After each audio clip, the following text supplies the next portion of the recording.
At dahil hindi pa tayo nakakarating sa Paris, dito na lang muna tayo sa Parisian, Macau, o 'di ba? So ang galing nga naman talaga ng Macau, 'di ba? Gayang-gaya nila yung Paris, gayang-gaya ng Eiffel Tower, parang sila pa yung original. Talagang believe ka talaga sa mga Chinese, 'di ba? Talagang nakaka-amaze, amazing. So ang ganda rin talaga guys sa gabi.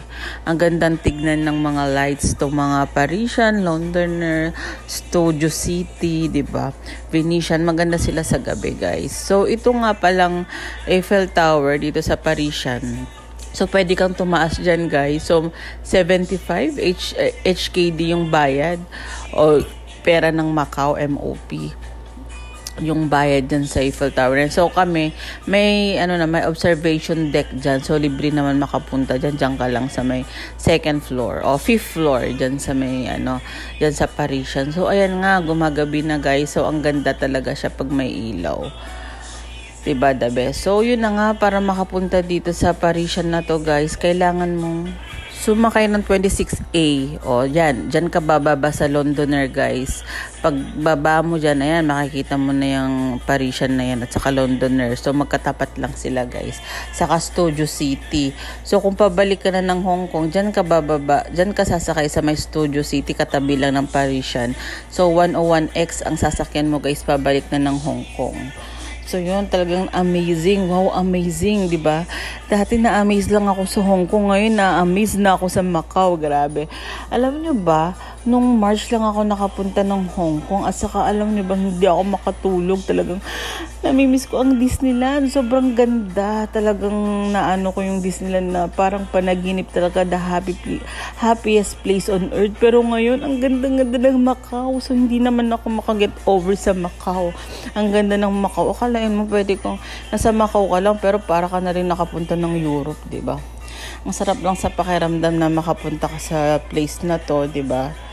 Ang parang gusto ko na lang sa buhay ko, yung mag-tour na lang ako na mag-tour.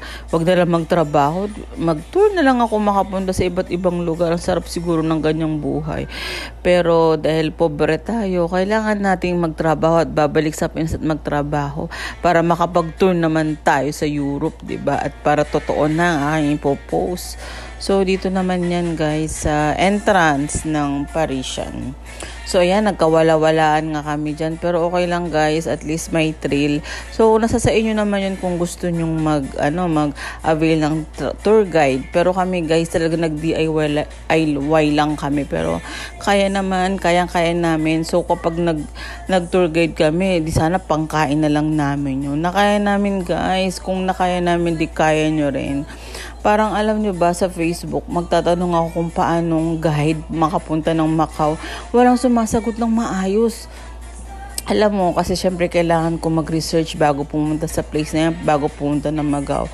Ang hirap na, ilang araw na lang, flight ko na papunta ng Hong Kong. Wala man lang akong makuhang matinong sagot. Ang sinasabi lang, mag-tour guide ka na lang. Parang, gusto nilang binibusiness talaga nilang Macau, gusto nilang pagkakitaan talaga yung tour guide, yung mga tour guide, di ba?